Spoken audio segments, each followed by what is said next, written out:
Jakarta kan potret ya. Kita tunggu aja deh hasilnya, kan masih berproses. Kemungkinannya baru saya 2 putaran dan nanti putaran kedua menangnya RK. Karena kelihatannya rakyat Indonesia makin percaya sama Kim Plus ini.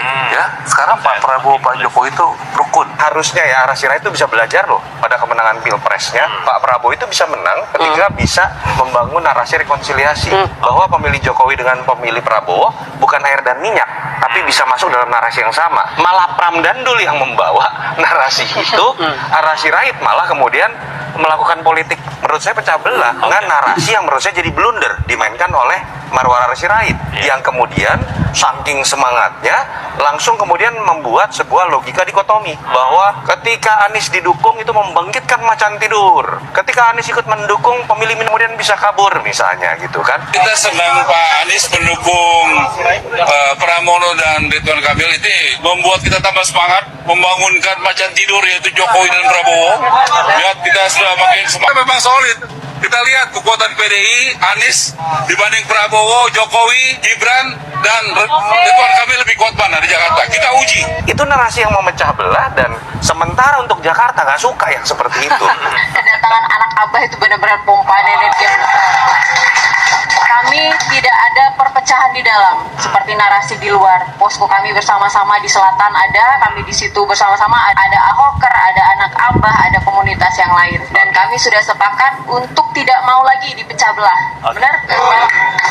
Kita sudah merasakan bagaimana sulitnya membangun Jakarta, kita dipecah belah dengan narasi-narasi yang padahal itu di lapangan tidak ada sama sekali. Terbukti anak Abah dan Ahoker itu ada satu hal yang saya lihat kesamaan mereka.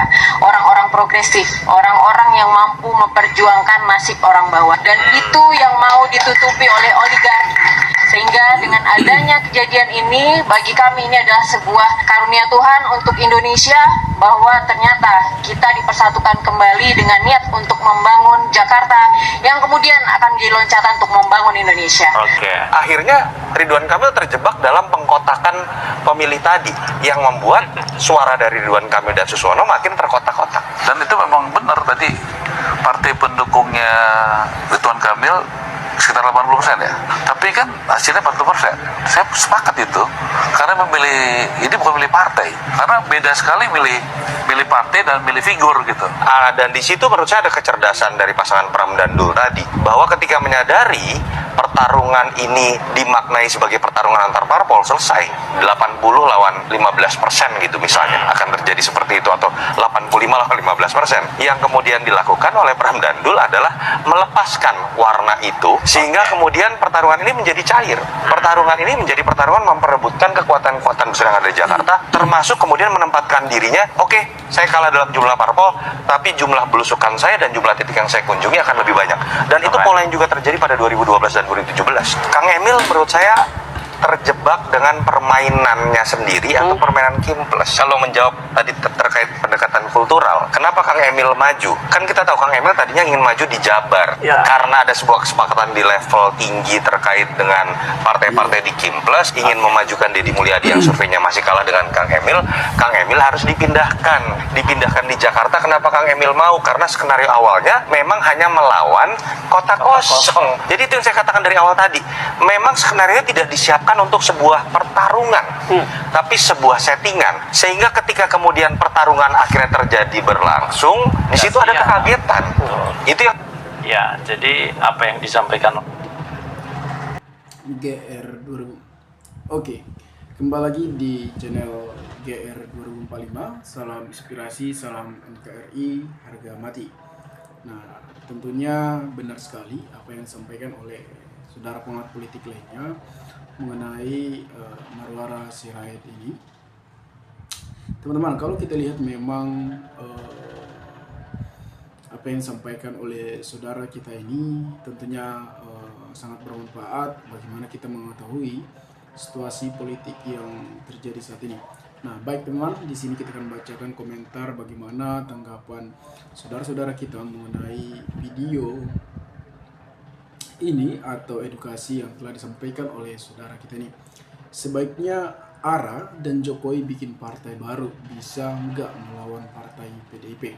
Nah, tentunya teman-teman, kalau kita lihat bahwasannya Ara ini adalah mantan partai PDP juga, dan Jokowi juga yang dimana dianggap jadi pengkhianat partai PDIP yang kini dia tidak memiliki partai. Saya tidak tahu pasti Jokowi bergabung ke partai mana, yang pasti bahwasanya PDIP telah memecat Joko Widodo sebagai kadernya.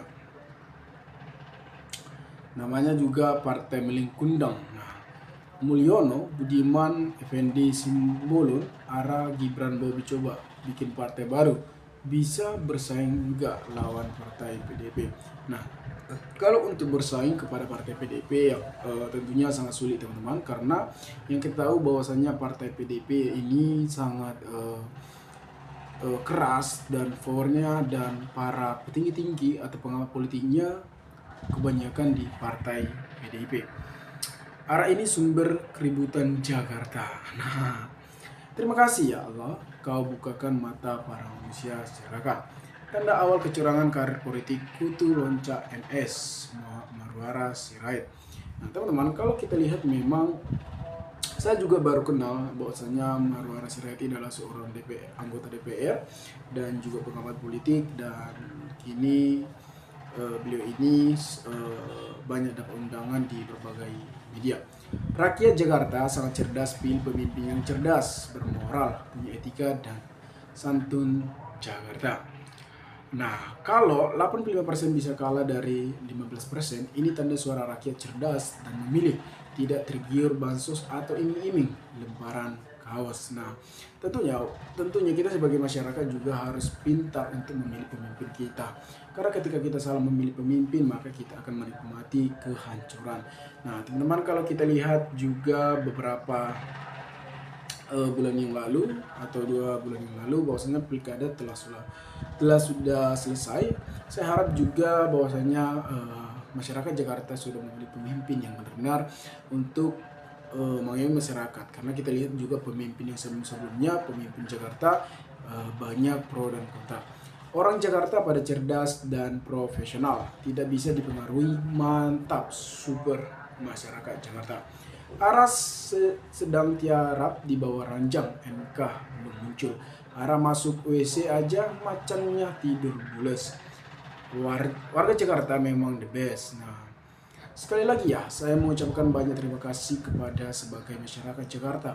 50,7% Anda semua telah menyadari kita bahwa kecerdasan dalam memilih paslon yang tepat, satu partai melawan 14 partai Kim. Terima kasih ya Allah, Engkau telah mendapatkan keadilan untuk Jakarta. Salut saya dengan warga Jakarta. Demi menumpung harta Ara menghalalkan segala cara.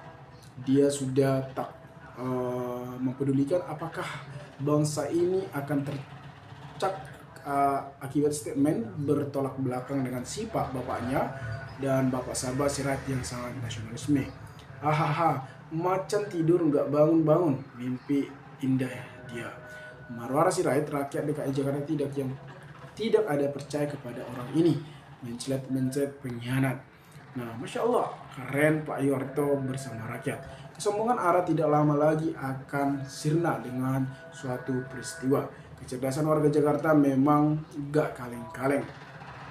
Maklum, Min sudah diberi kerajaan jadi nggak nganggur alias nggak tunah karya. Mantap, sombongmu terbukti enggak. Nah, kalau kita lihat juga teman-teman, ketika kita memilih pemimpin, tentunya kita memilih pemimpin yang benar-benar untuk memikirkan masyarakatnya, bukan hanya sekedar memiliki harta yang sangat banyak, tetapi bagaimana dia berprofesional dan untuk membawa masyarakat lebih maju, dan bagaimana perkembangan keberagaman terutama Jakarta. Karena di video ini juga membahas tentang Jakarta. Warga Jakarta sekarang udah benar-benar cerdas, tidak mau dibodohi dengan sokokan sembako. Betul-betul cerdas banget, bisa mampu warga Jakarta bisa menang tanpa suap dan gosokan sembako.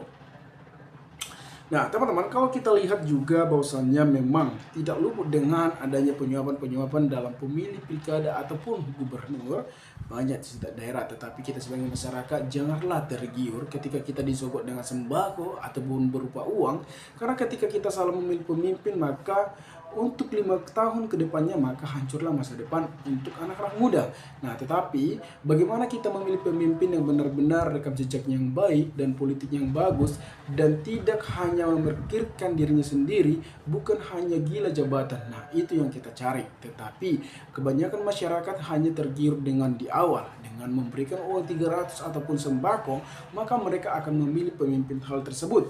Tetapi ketika sudah salah memilih pemimpin, maka dia berkoar-koar. Itu bukan salah dia, tetapi salah kita. Karena ketika mereka memberikan uang atau suap uang, nah di masa jabatannya 5 tahun itu, dia akan berusaha untuk mengembalikan duit yang telah dikeluarkan kepada masyarakat. Nah, jadi yang kita harapkan untuk masyarakat, berpikirlah dengan cerdas agar tidak salah memilih pemimpin. Sebagaimana mencari pemimpin yang memiliki integritas nasionalisme dan integritas yang sangat tinggi, dan mengayomi dan mempunyai etika dan sopan santun dan tidak sombong. Nah, teman-teman, saran saya ketika kita memilih pemimpin, lihatlah rekam jejaknya. Apakah ini sudah pernah menjabat, dan bagaimana rekam jejaknya, apakah bagus atau tidaknya. Nah, teman-teman, mungkin sekian video ini. Jika ada pertanyaan atau tanggapan teman-teman, maka berikanlah tanggapan dengan kolom komentar agar kita bisa saling tukar pikiran satu antara lain. Salam inspirasi, salam NKRI, GR 2045 melaporkan.